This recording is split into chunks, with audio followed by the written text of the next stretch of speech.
નવસારીના ગણદેવી ગામે ખ્રિસ્તી ધર્મના આગેવાનોનો વિરોધ કરવામાં આવ્યો હતો। ખ્રિસ્તી ધર્મના આગેવાનોને ગામમાં પ્રવેશ પર પ્રતિબંધ લગાવવાના બેનરો લગાવવામાં આવ્યા છે।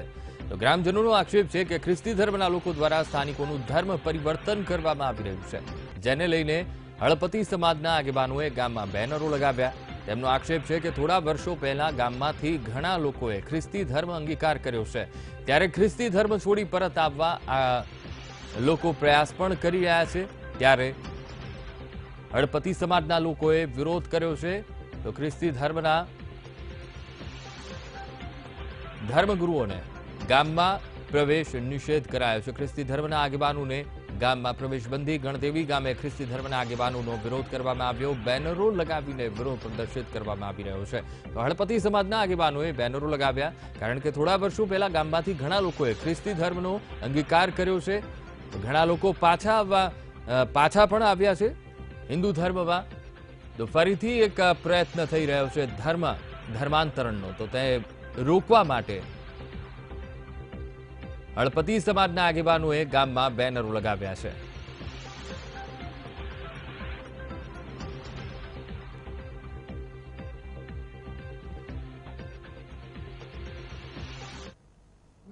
जो हमारा गांव में से आ ख्रिस्ती धर्म चलाता है, लोग ने हमने वारंवार समझावा छता हमारे हारे लोग समझता नहीं कि तमे हमारी साथे આવી जाओ કે અમે नहीं आવીએ, કારણ કે અમે અમારા ધર્મ પાળવાના, કે અમે અમારી સુરત છોડીએ, પછી સમાજને છોડી દઈએ, ઘર બાર છોડીએ, માય બાપ છોડીએ, ભાઈ બહેન છોડી દઈએ, તો અમે તમારી હાથે રહેવાના નથી।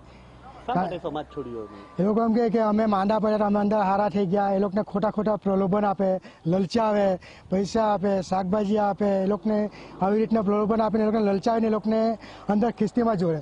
એટલે આ તો અમારો સમાજ એકદમ બરબાદ થઈ જવાનો, કારણ કે અંદર ધકેલાઈ જવાનો। તો પછી આપણને કોણ પેલું કરે?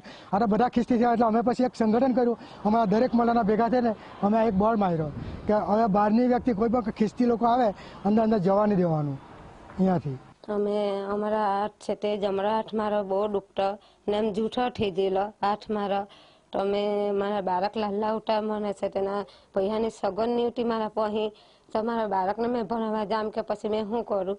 એટલે પછી મને ખબર પડી કે આ ધર્મમાં જવામાં આપણે પ્રાર્થના કરે તો સજા પડવા મળે એમ કરીને અમને ખબર પડી।